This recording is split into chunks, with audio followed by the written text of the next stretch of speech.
911 operators, what call will you simply never forget? Story 1. Not me, but my sister is a dispatcher. One time she received a call from a man who said he had just killed his sister and brother. She kept him on the phone for 5 or 6 minutes to make sure he didn't run before officers arrived. She got him to admit they had all been drinking and playing cards, then got into an argument when one of them accused the other of cheating. The other two went to bed, but this guy stayed up stewing. Apparently he couldn't let it go. He shot each of them in their beds while they slept, then called 911. I heard a partial recording of the call, and she sounded calm AF. She told me she was screaming on the inside the entire time. Story 2. Student paramedic here. Had a call being generally broadcast over the radio when I was chilling in base with my mentor. We were on a 2-man car ambulance. The operator who was broadcasting said something along the lines of, female, reportedly unconscious, police on scene, major trauma, pause, CPR in progress, confirmed arrest by police on scene. My mentor looks at me. We're off in 30 minutes at the end of a night shift, but we go anyway. We're around the corner. Make it there in no time at all. There's police everywhere, at least 7 squad cars. I'm nervous as hell, and so is my mentor. As we approach the house, a man emerges, handcuffed by police. He looks content enough and smiles at us as we walk by. Police shout for us to hurry.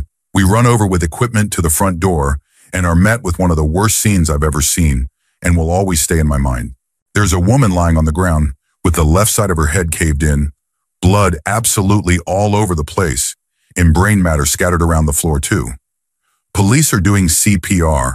We stop them when we see the patient has signs of pooling in rigor mortis.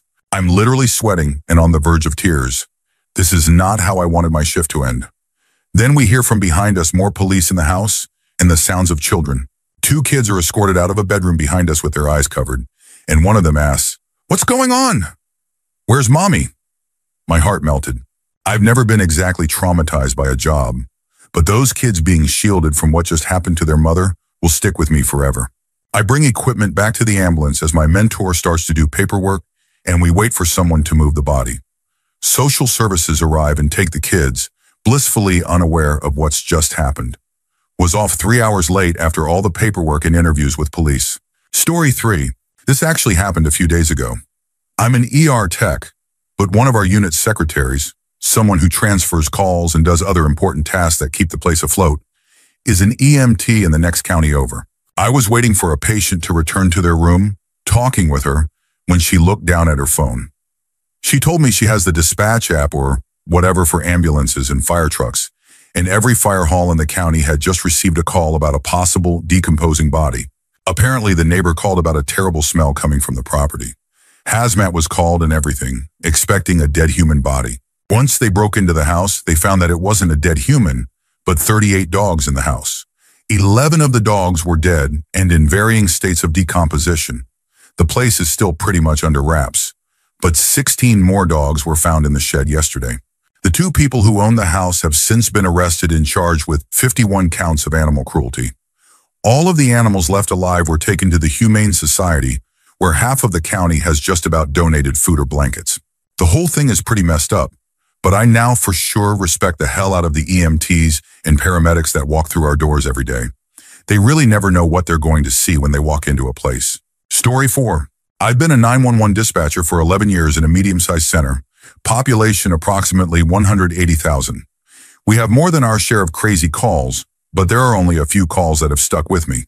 For me, the ones that I can't get rid of aren't even close to being the craziest or most brutal. 7 to 8 years ago, I took a 911 call from a man who came home to find his adult sister had been raped and beaten. The suspect had wrapped a telephone cord around her neck, then tried to push her through the window of the apartment. He was understandably very distraught. She was still alive and was able to talk to me. She had not been blindfolded, and I was certain I could get a description of the person who had done this to her. She answered all of my other questions, but absolutely refused to give me any info on the suspect. I later found out that the reason was self-preservation. The person who did it was the brother who called 911 for help. He was so believable, it really messed with my head. I also felt horrible that I had continued pressing her for info when the person who hurt her was right there, and that I could have potentially put her in more danger without realizing. Story 5. I took a call from a man whose 1-year-old daughter fell in the pool while unattended. At the time of the call, she was not breathing, unresponsive, and had no pulse. My partner dispatched out fire and EMS while I was on the phone. Got the child's mother to start CPR. Fortunately, she was certified and didn't require very much instruction at all. Just had to tell her to count her compressions out loud so I could keep up. Before first responders arrived, the baby started breathing again. I believe she sustained some brain injury, but nothing life-threatening. Had to go take a walk around the block after that one. Please, please, please, if you aren't CPR certified, get certified. It very well may have been the difference between that child living and dying. On a lighter note, I also had a guy call in claiming he was having a heart attack. None of the info I got from this guy indicated he was even remotely at risk for one. Mid-20s male, average weight, no history of heart problems, or any other medical history for that matter. Turns out he had smoked some particularly strong pot about 30 minutes prior to calling. Absolutely nothing wrong with him other than he was stone stupid. We got a pretty good laugh out of that one. I also took a call from a kid who was about 10 years old who thought it would be funny to prank call 911. He started off by saying there was a fire. I could hear him giggling in the background. Followed that up with meowing at me over the phone. Managed to get a good location off the call and got his address. Read the address to him and asked if that's where he lives. Click, all right, got you now, you little troublemaker. Had a deputy go out to the house, as is our policy, and he explained the situation to the parents. Deputy told me later the kid got the scolding of a lifetime. Super gratifying. Story 6. This one still bothers me because it's so fresh and our community is hurting from it as well. Took a call from a hysterical woman advising me of a rollover crash that happened near her house. She lives near the top of a blind hill that people like to jump, like catching that butterfly feeling in your stomach, although you can get air in the right vehicle. She tells me that a girl is laying on the ground about 30 feet or so from the vehicle. When asked if the girl is alive, she says, "Oh yes, honey, she's wiggling around on the ground. My daughter is a nurse. She's checking on her now." Awesome. We hardly ever are lucky enough to have a trained professional on scene before a med unit can get there. But then she tells me her daughter is starting CPR. To be honest, that didn't surprise me. My caller was getting hysterical again, and we already had first responders on the way, so I started asking more questions about the scene. Her daughter breaks CPR to get on the phone with me. Tells me she can do compressions only, that the girl's jaw is completely gone. A bit stunned, I tell her to continue compressions. But rather than getting put back on with the original caller, I hear the scared voice of a teenage girl, the driver. Is my friend going to be okay? I can't find anything to say for a moment. Finally, after what seemed to be too long, I say, "They're doing CPR, dear, and we have help on the way. Are you and the other passenger okay?" "We're fine. Just please tell me she's okay." The girl on the ground was confirmed DOA. She had been laying down in the back seat without her seatbelt on because she had a headache. She was 15. Story 7. On my second full-time shift, it was about 11 p.m. on a Thursday. We get a call from a female, screaming, just screaming. That's all we heard. We lost connection. Second 911 call from the neighbor across the street. "I think I just heard a gunshot and now our neighbor is screaming, yelling for help. I think something terrible happened." While my partner was getting more info from caller number 2, 911 rings again, and it's the original caller. She's still screaming, but is trying to speak, even though I can't understand anything she's saying. After a couple very stern verbal slaps of, "Ma'am, I need you to calm down and tell me what is going on," she's finally able to tell me that she thinks her husband just killed himself. She went on to explain that they were watching a TV show together. Everything seemed normal when he got up and said that he would be right back. Wife heard the back deck door open and close, and then she heard a gunshot. She ran to the door and just saw his feet and legs lying down on the deck. She called initially but was unable to control herself and accidentally hung up. She was still a complete disaster when I talked to her, but I was able to get the basics of what happened and relay the info to responding officers and fire. She kept telling me that she needed to go outside and help him. Do I need to go out there? Do you need me to go out there? I don't want to see him. I can't see him. My only job at that point was to try and keep her calm and keep her from getting up from the corner of the kitchen floor where she had collapsed until police arrived and secured the weapon. They had been married 27 years, 2 kids, 3 grandkids, lived a happy life together. She had no indication that anything was wrong. Her husband got up from the couch, walked out onto the back porch and took his life with a black powder pistol. I don't remember her name, but I will never be able to forget her screams. Story 8. One that sticks with me is a 14-year-old girl that calls the police for a disturbance. Officers show up and everything seems average. Parents advise the reporting party is upset because she isn't allowed to go out with her boyfriend. Officers are getting ready to leave after being there for 40 minutes, but something seems off to them. The two officers take the 14-year-old outside and near their patrol units to speak to her. While they are walking outside, the girl's mother, stepfather, and two sisters go and stand on the porch to see if they can see what is going on. They are unable to hear due to the officers and girl being on the other side of the street. It was then when the stepfather started pacing and went inside. The girl breaks down and tells the officers that her stepdad has been sexually assaulting her for years, and he didn't want her to go see her boyfriend because he was jealous. The officers look up, and at that moment they see the stepfather shoot the mother in the back of the head. He proceeds to shoot the reporting party's older sister in the chest and her younger sister in the leg as they started running away. One officer returns fire while the other is shielding the reporting party. The stepfather runs inside and barricades himself. The reporting party tells the officer that her two brothers are inside with the stepfather. Backup arrives and surrounds the home. The officers make forced entry after they hear gunfire from inside. They storm the residence and find the stepfather has taken his life with his two biological sons in the same room. The mother died instantly. The older sister died instantly. The younger sister was hospitalized. I don't know if she made it, just know she was flown to a hospital miles away. This 14-year-old lost her family. Later, the investigators were taking her statement, and her only reply was, "Last time I tried to tell someone the truth, I lost my family. Doesn't matter what I say. I'm alone now." It took hours to get in contact with the family. Eventually, we were able to get in touch with her grandparents, and she left with them. Story 9. I used to work for 111, which is the UK's non-emergency line, but at least a third of the calls we would take would be emergency calls, or potentially emergency calls, heart attacks, strokes, etc. I remember a lot of emergency calls, suicidal patients, patients who had only just stopped breathing, and the people with them refused to do CPR. But the one that hit me hardest was a miscarriage. I had a young single woman call late at night, screaming in agony, in absolute panic for her baby, completely unable to move to open the door to let the emergency services in. Fortunately, we were able to pass the dispatch details of any emergency call directly to 999, even though we had to stay on the line with the patient. And I remember having to sit there listening to this poor woman have a horrifically painful miscarriage and the absolute distress she was in at losing her baby while she was all alone with no family to call on. And I felt completely helpless. All I could do was stay on the line with her and tell her help was on the way. Story 10. I've been a police dispatcher for a little over 2 years. The call I'll never forget is the first SUIT caller I got. It was around 11:30 p.m., and this girl calls 911. She must have been 19 to 20 years old. All she says is that she is just calling to let me know where to find her body. I ask her where she's at, an address, intersection, anything. She tells me she's old enough to know that I already have her location, so she doesn't need to give it to me. That's not true. All I have is the location of the cell tower her cell phone is pinging off of.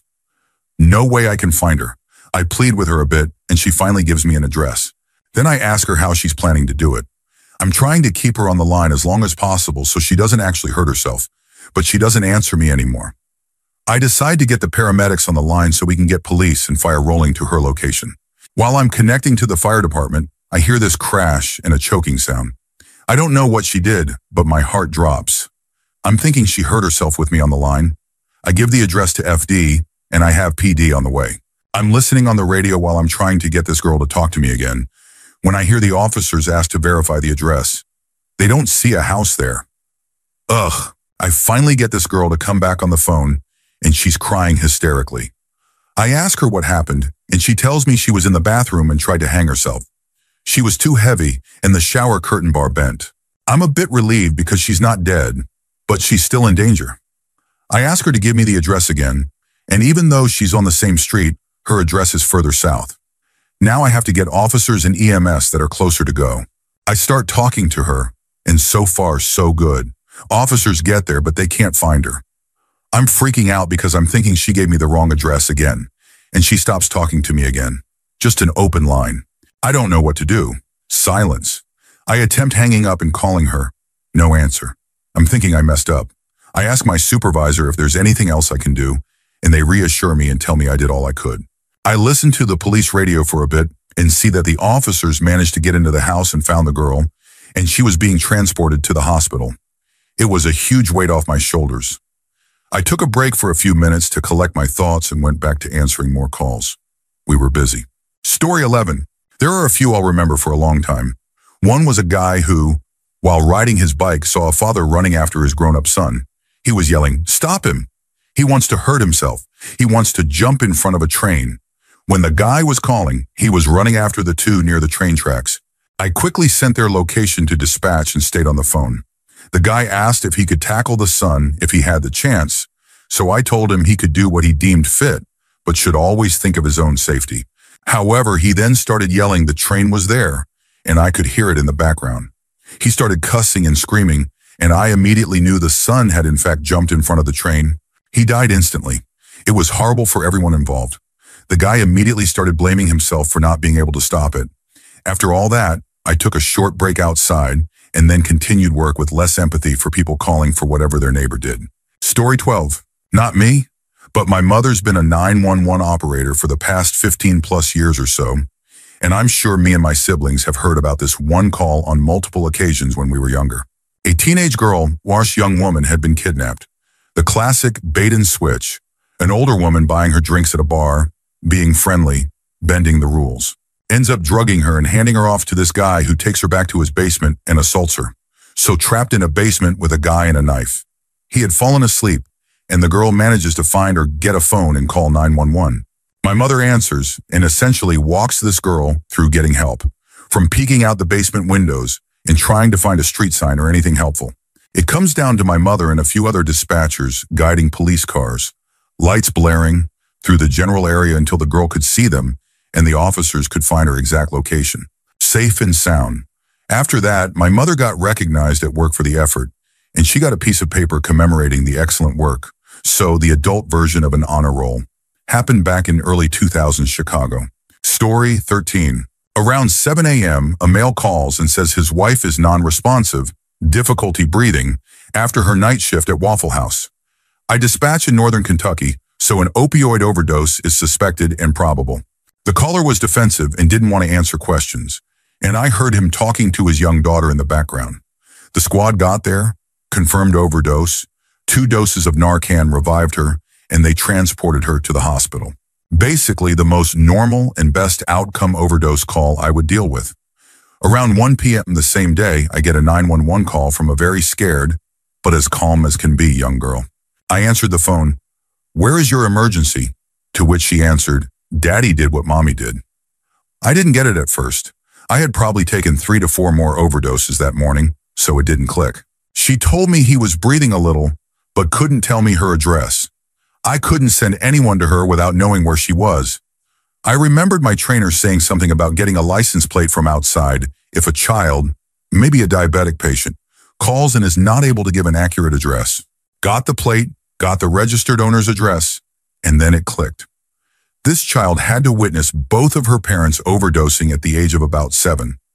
I want to hug whoever taught her to call 911. Having an 8-year-old daughter now just makes me want to hug her. Story 14. Used to take ambulance calls for 999 over here in the UK and thought I'd add a more happy call here to buck the trend. I managed to deliver 5 babies while doing that job. The first one the dad was on, first thing he screams is, "The head's coming out, the head's coming out." Another one, they were on their way to the hospital when the baby just started arriving. So I delivered a baby over the phone on the side of a motorway. The sound of a baby crying during childbirth is the most stress-relieving sound of all. One of the families wrote in to say thank you, and I got to meet them and the baby. On the flip side, hangings were never fun. Thankfully, I only ever had 2. The first was a Tuesday morning, just started my shift at 7 a.m., first call. Woman comes on screaming this blood-curdling noise, just pure emotion. Nothing like in the films.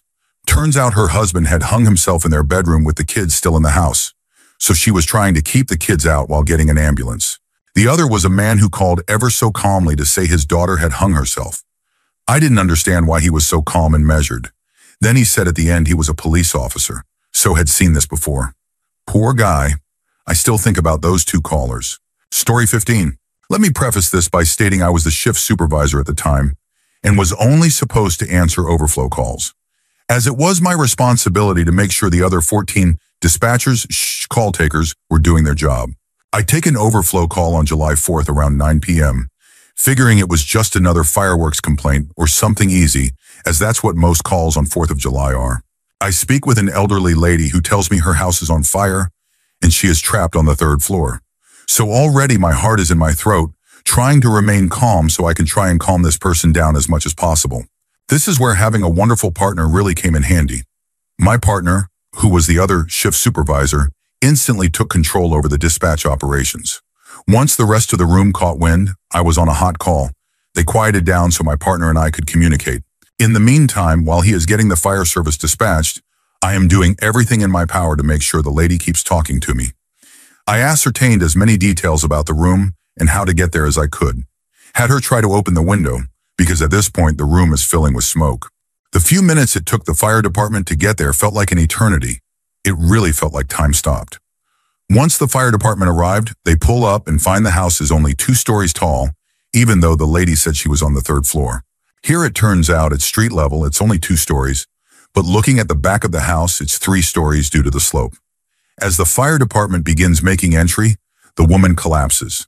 So at this point, I'm not sure if she's going to make it. After a few seconds of not hearing from her, I finally could hear the firefighters' SCBA. A little bit of relief. Something happens in my brain though. I'm not sure if it was because I was scared for the woman maybe not making it. Maybe I was scared for the firefighters. And being a firefighter for 13 years, I could be in their position at any point. But while I was on the phone, I broke down in tears.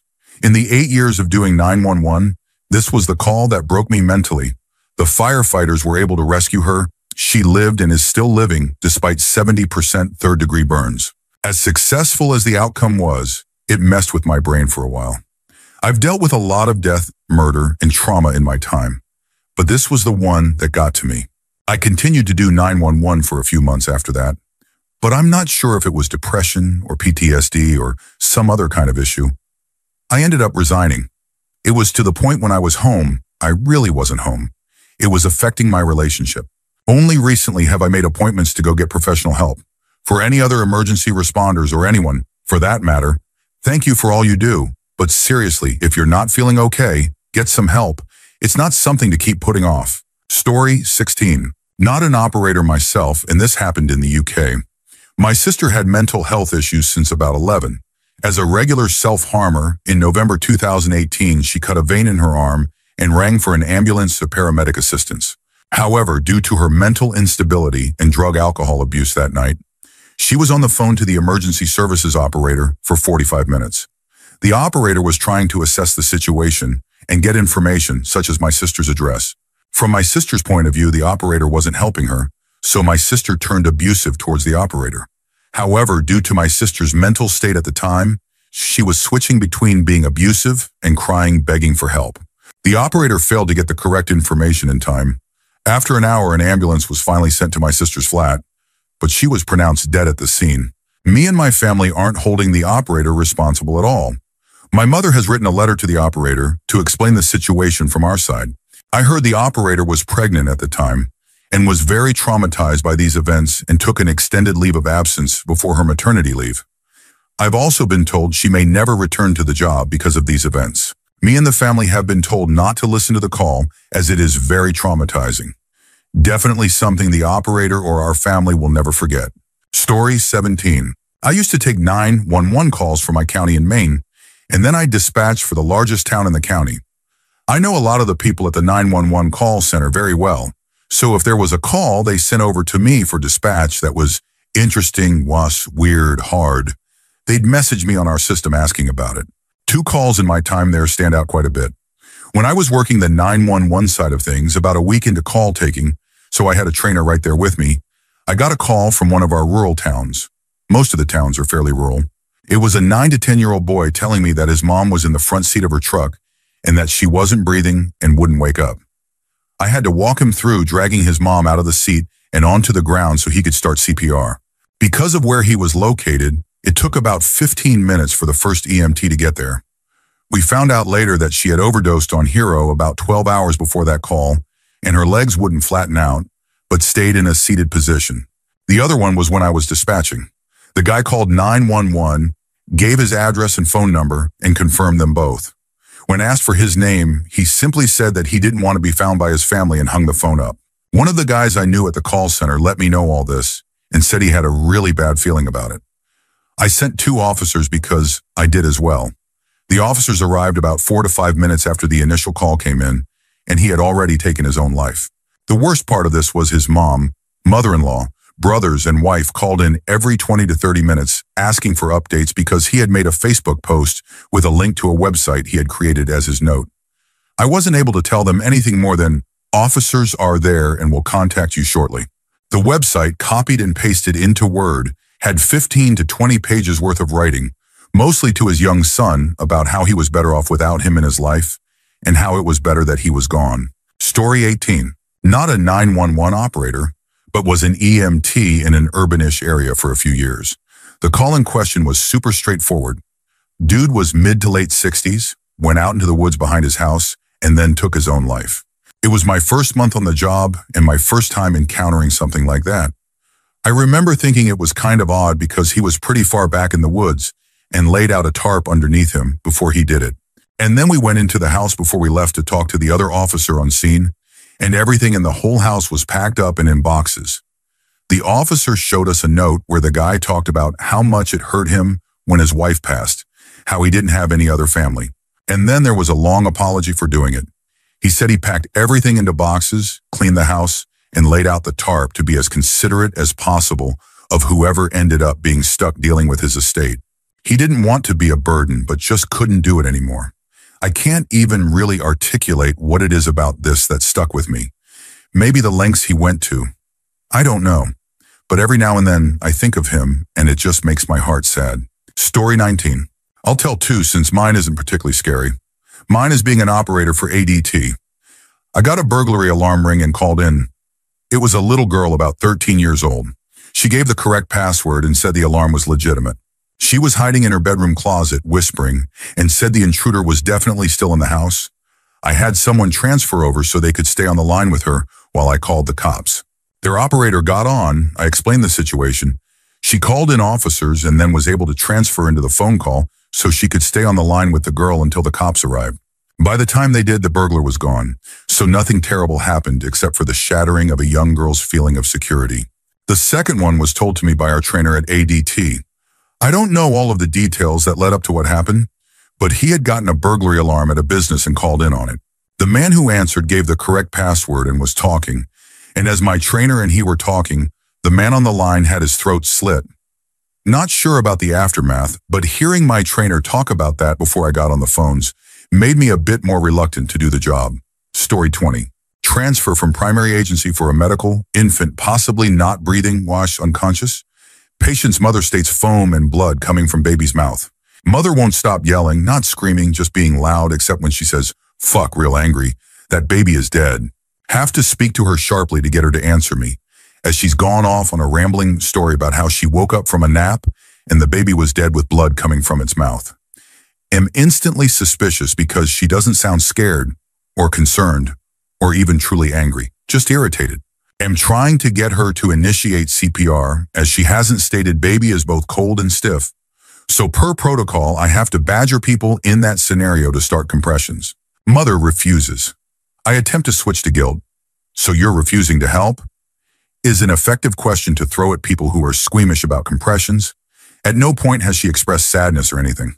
Her story suddenly changes after 2 minutes, and now she didn't lay down for a nap. She was standing in her bedroom and something hit her in the back of the head. And when she woke up, the baby was gone, and now she can't remember anything. Still trying to get her to start CPR, but now I'm pumping her for information on a recorded line and just kind of letting her talk while regularly trying to redirect her to start CPR. Mother lights cigarette, won't stop saying, "I can't believe this is happening to me."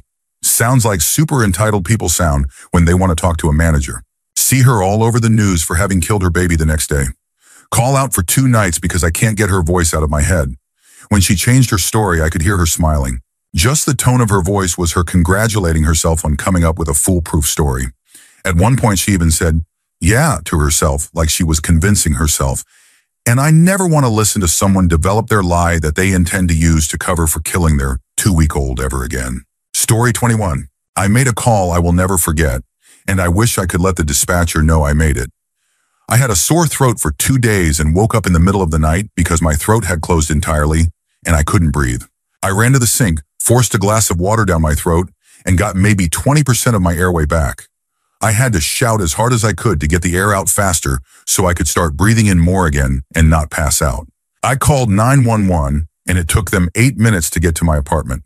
The whole time the dispatcher was just telling me to try to calm down and that they would be there soon.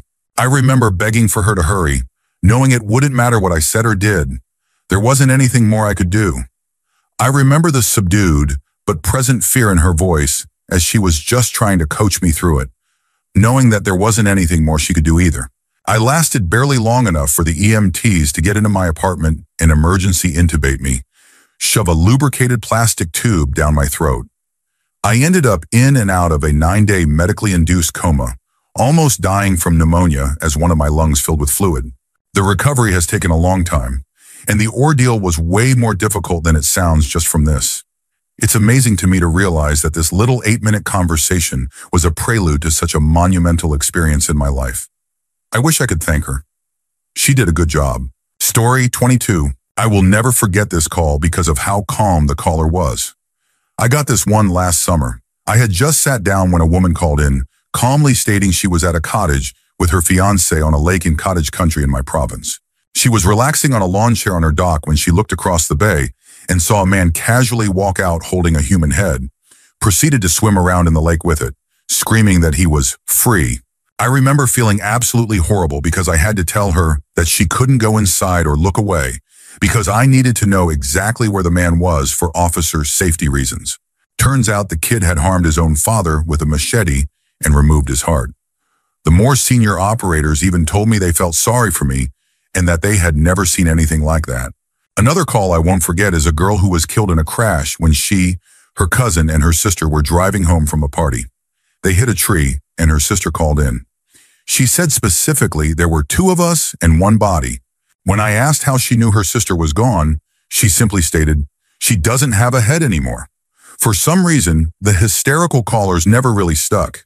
It was always the super calm ones. Story 23. I don't know if this will ever see the light of day on this post, but I've been a police officer for the better part of 2 years.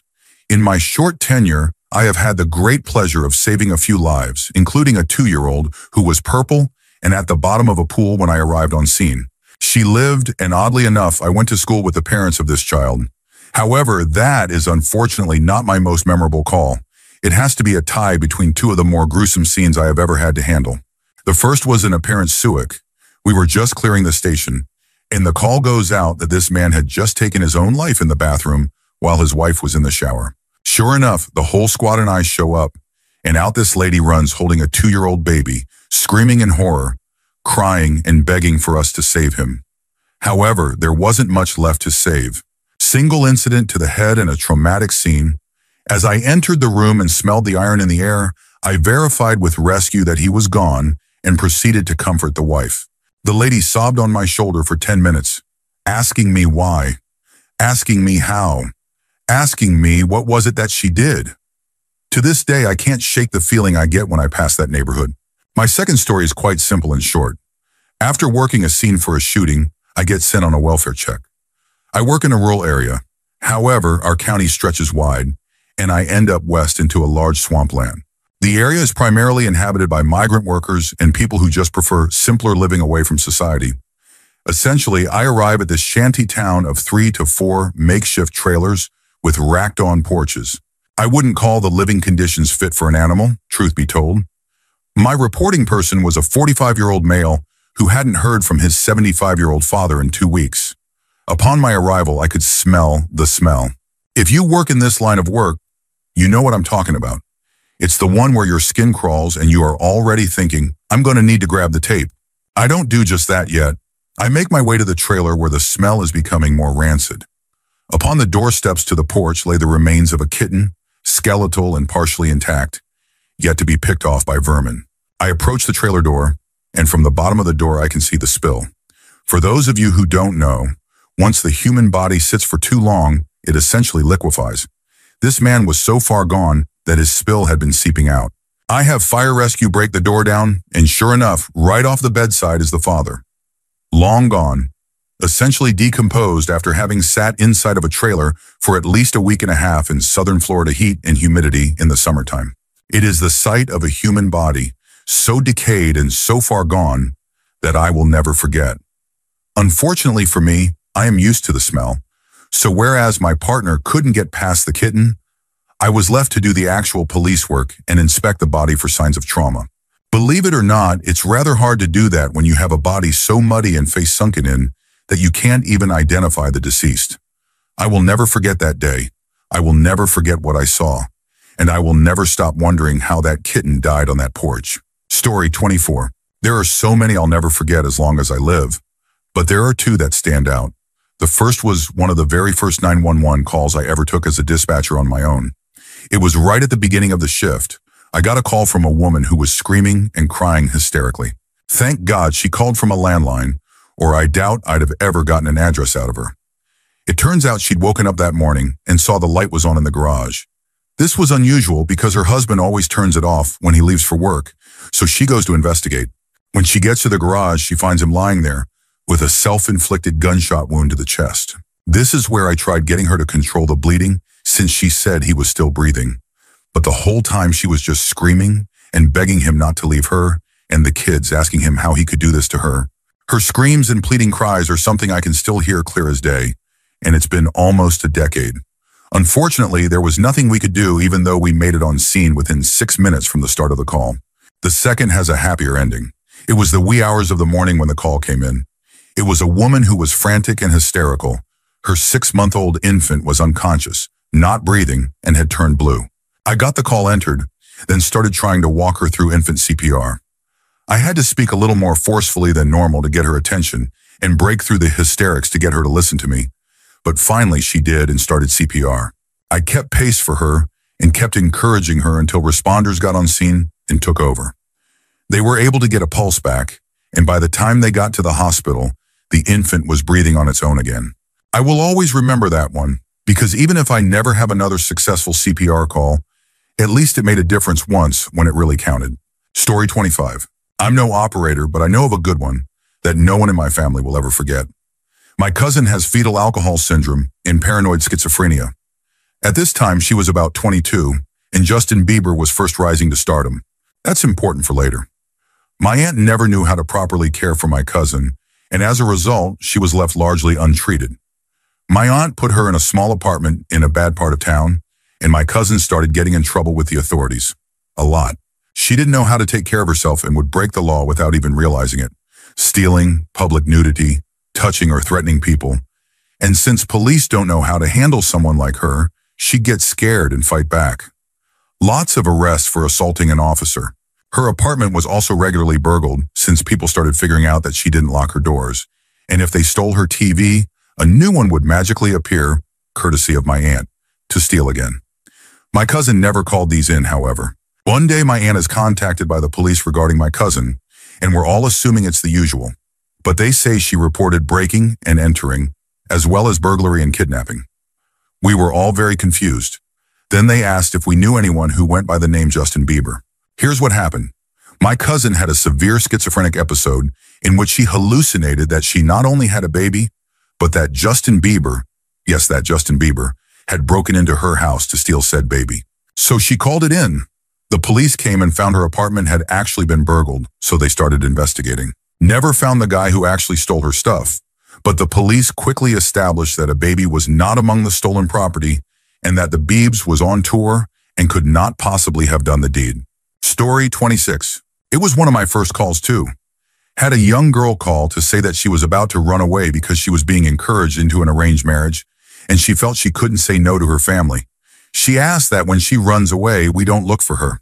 No matter who calls up to say that she's missing, it stumped me because no matter how much training you go through or role plays you enact, you can never be fully prepared for what may come in. And this was a scenario I hadn't even thought about before.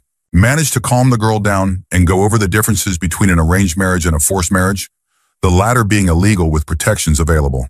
Everyone should have the right to choose who to marry, when, if to marry. I had to explain that we can't ignore a report of a missing person, but then made her aware of the various support available to her and the charities that specialize in similar circumstances. So she didn't feel she had to go through this alone, that there's a middle ground between running away and dealing with her family. I really feel like I could have done more for the girl and haven't been able to shake that feeling since. Story 27. Listening to a husband watch his wife die in front of him whilst his ambulance was off chasing a hoax call. I'm a 999 call handler for the ambulance service in the UK, so I only deal with medical calls. I took a call from a man whose wife, in her mid-60s, had collapsed in the bathroom. She was still conscious and breathing, but was really poorly. Something seemed off, so I stayed on the line. This was coded as a call requiring an emergency response, but not the top priority. So when my colleague next to me took a call for a top priority case about 10 miles from my address, the crew who had been driving to mine got reassigned to that job. I got another ambulance assigned pretty quickly, but it was from further away, adding 15 minutes to the wait. Throughout the call, the husband, an ex-policeman, was crying and begging me to hurry, asking for information on where they were that he knew I couldn't give. When the crew were mere minutes away, he suddenly stopped and said, "Oh God, she's gone." And I heard the phone clatter to the ground as he rushed to her. I tried to call out to him to find out what was happening, knowing that I was about to have to tell him to do CPR, but he didn't come back. It was the longest 2 minutes of my life waiting to hear the sound of the crew rushing in. They attempted resuscitation, but she sadly didn't make it. Had the original ambulance not been diverted, they would have been there before she arrested. As it were, they were trying to locate a female who had allegedly been kidnapped and was being viciously assaulted, stabbed, injected with drugs, and more. All a complete fabrication courtesy of a scorned ex-boyfriend. To add to this, my colleague next to me taking this call knew it was a hoax, but we cannot judge the integrity of the caller and had to take it seriously. Some angry ex-boyfriend thought wasting an ambulance was all fun and game, whilst a man watched his life partner die in front of him. I cried so much with anger, sadness, and frustration. I know there's nothing I could do, but I still feel like I failed that man. We advised the police of what happened, but I doubt anything will come of it. I just hope that man can carry on with his life and doesn't blame me for what happened. Story 28. Got a 911 call from a hysterical 13-year-old girl saying someone was in her house trying to hurt her and her mom. Mom grabs the phone from her and tells me her husband has been shot and is dying. She took herself and her son and daughter upstairs and locked themselves in a bedroom. I was able to get the address, the name of the suspect, their neighbor, and a basic description: male, white, gray sweatshirt. I ask if he came on foot or in a vehicle, and I don't get any type of response, and I'm left with an open line. I start hearing slamming and shrieking followed by gunshots, which aren't as loud as you'd think over the phone. More shrieks of terror and then silence. The suspect had kicked in the door, shot and killed the mother and her 8-year-old son, and shot the 13-year-old daughter through her hands and into her face. She was the only one that survived. Officers pulled up right as he was shooting them and immediately put out a call of officers in trouble. The suspect ran out of the house with the gun, and the officers opened fire on him. The suspect died at the hospital about 2 hours later. The call went as well as it could have possibly gone. It was less than 1 minute from the time the call started to the open line, and I was able to get the absolute critical details through her panic. The first unit on scene was quite literally right around the corner from the house when the shooting call was put out. Story 29. My first year on the job, I was working alone one night when we had a walk-in in the lobby at 5:45 in the morning. She and her mother were requesting a welfare check on her brother's girlfriend. He had shown up unexpectedly at her apartment with his 3-year-old son and seemed upset. All he would say to her was, "It's over, over, and over." She stated her brother and his girlfriend had an on and off relationship, and she was worried they'd gotten into a fight. The call is in my buddy's area, so I dispatch him. No answer at the door. I ask the supervisor what his pleasure is, and he says to send the fire department to make forced entry. By this time, the patrol sergeant, poor guy was on an overtime shift, has joined my buddy who's chatting on the phone with me. We're laughing over how this girl's probably gone to sleep after a breakup, argument, and the poor thing is going to wake up to like 6 dudes in her bedroom demanding to know if she's okay. 99% of the time, that's how it goes. Well, turns out she was not okay.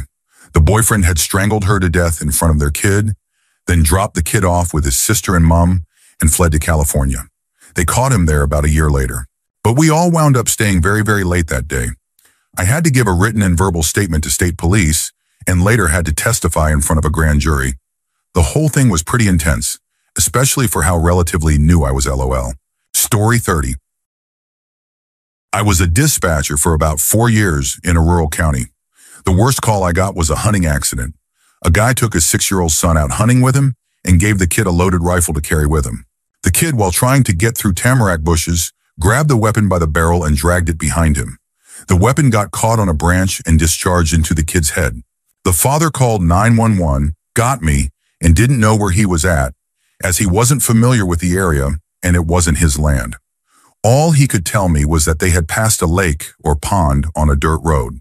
There are several dirt roads with ponds, and I was able to narrow it down to 6 roads with the location data from the cell towers.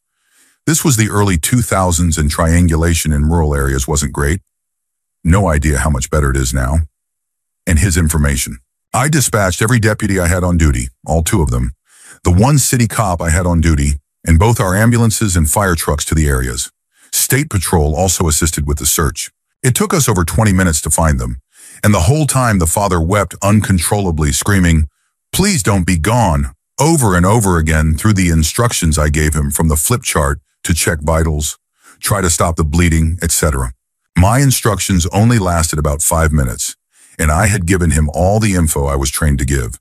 The remaining 15 felt like an eternity, and from what the father told me and what I was told by the deputies afterward, he was pretty much gone immediately after the accident. The EMTs still went through with their routines and loaded the child in the ambulance because none of them felt comfortable doing otherwise in the situation. This was my first shift back after the birth of my son, so I think that's why it sticks with me. Story 31. I was recently released from training, and I got a call that someone fell out a window and onto a wrought iron fence. Then I got a call from someone else that her boyfriend was high off PCP and tried to fly. Needless to say, he didn't survive. He made it all the way to the ER ambulance bay with a section of fence impaling him, then went into cardiac arrest. Second one I remember is a call for a bad motorcycle accident on the highway. The first call I got, the guy said the bike just rammed full speed into the back of a box truck and exploded into flames. Got a whole bunch of calls describing the bodies as being strewn over the road. The first officers on scene instantly said we had 2 DOAs. The woman was burned beyond recognition, and the man's entire face was gone, ripped away from crashing and sliding on the roadway. The bike was so burned they couldn't run the plates or VIN, and their wallets burned so they had no ID to look at. There was a bag, all of the contents spilled over the roadway, and it was filled with baby supplies. Turns out the woman was on a quick run to fetch supplies for her baby and never made it back. The officers managed to identify the victims because family members were nearby and heard of the accident and knew they'd gone out just a short while beforehand. Story 32. It's been years now, but I worked for a private ambulance service that the 911 dispatch routed calls to so we could prioritize and send the ambulance. We were busy enough where there should have been 2 of us, but there rarely was. Calm night, 1 truck on a non-emergency call, and then all hell broke loose. Got a direct call for a suicidal subject who had a gun and was planning to use it. So I needed to get people en route, including police, to protect my crews. And the floodgates opened. I took 9 emergency calls in the next 4 minutes, and at one point had 3 active phones. Guy with the gun set on my counter, an emergency call in each hand, and just telling crews a location and whether it was lights and sirens or not. When I picked up the phone on the counter, the guy wasn't there anymore. After this, I got a second person full-time, but I still wondered if it would have made a difference that night. On a more positive note, we got to attend an awards ceremony when my partner and I talked to a set of parents through CPR that actually worked and met those parents. That was a nice moment. Story 33. I'll share my mom's story because she doesn't do the Reddit. She's a retired dispatcher who still fills in to help sometimes. And this is her favorite story. She gets a call one night from a local guy who considered himself the lone neighborhood watch. Incidentally, we'd seen him a lot because he mostly patrolled, and I use that term loosely, an area near our house. He was one of those retired, righteous, do-gooder types that ironically inspired some 911 calls himself because, hey, this weird dude walks around the neighborhood all night. He'd call in a lot to report suspicious behavior. Real menacing stuff like kids on bikes after dark or a car driving down a cul-de-sac only to turn around and drive out of it. One night, he calls around 2 a.m., and he's in complete hysterics. A group of kids had assaulted him. My mom starts to take the info of where he's at, how badly is he injured, and all those details. She's thinking an ambulance will be needed and starting to really worry for this cantankerous doom merchant when he reveals that, well, he's not really hurt. He was on his nightly patrol when a group of kids in a car had the audacity to drive by and assault him. With what weapon? A gun? A rock? Their fists? No, they had thrown half a banana at him. So, she keeps herself from losing it, laughing at her console, and says she'll have an officer contact him to take a report on this banana incident, and they hang up. Moments later, he calls back, and he is losing his mind. He needs all the cops to descend on the neighborhood right this minute. The criminal ingrates return to assault him a second time. The weapon? Literally the other half of the same banana. This guy was a card. She has a lot of sad and traumatic stories, but also a lot of funny ones. 9/11 dispatchers deal with seriously awful moments, but I think most of her days just required consistent patience and empathy. The majority of her calls were from people who were drunk or high, spending most of the call yelling at her, local people with mental health needs who were scared or confused, and a lot of calls just for information to the non-emergency line. Story 34. It was around Valentine's Day. We received a call from a business in our town that said they had a young child, 2 to 4 years old, on the line and weren't able to transfer them to us. The kids said something about their parents and how they weren't waking up. The business was fortunately able to get the number off their caller ID. While we were waiting to receive our first pings from the cell company, I took the number and worked my magic. I've got multiple ways I've found where I can look up all kinds of stuff from a phone number, including names and addresses. I found a possible address that was 2 cities away from us. I cross-referenced the name with voter records and came up with the same address. I began to send a terminal message to that agency to start a welfare check. About when I did that, we got the first ping. The ping was garbage. Instead of being down to several meters, it gave us the distance of 5 miles within that cell tower, which normally you wouldn't be able to do hardly anything with. But that 5-mile radius contained that address I found in that city. I sent the ping info to that agency. They got there and found the child. It was a murder-suicide of the parents and looked like a scene from a crime show in the bloody container. The child was safe and unharmed. Story 35. Honestly, the hardest ones aren't the shootings or the terrible accidents or things like that. We're typically only on the line with those people for 90 seconds. It's easy to compartmentalize. When we're doing CPR, it takes longer, but we're focused on a task the whole time. Same thing with home invasions. We're trying to gather intelligence and help the caller find a safe exit or shelter. It's totally task-focused.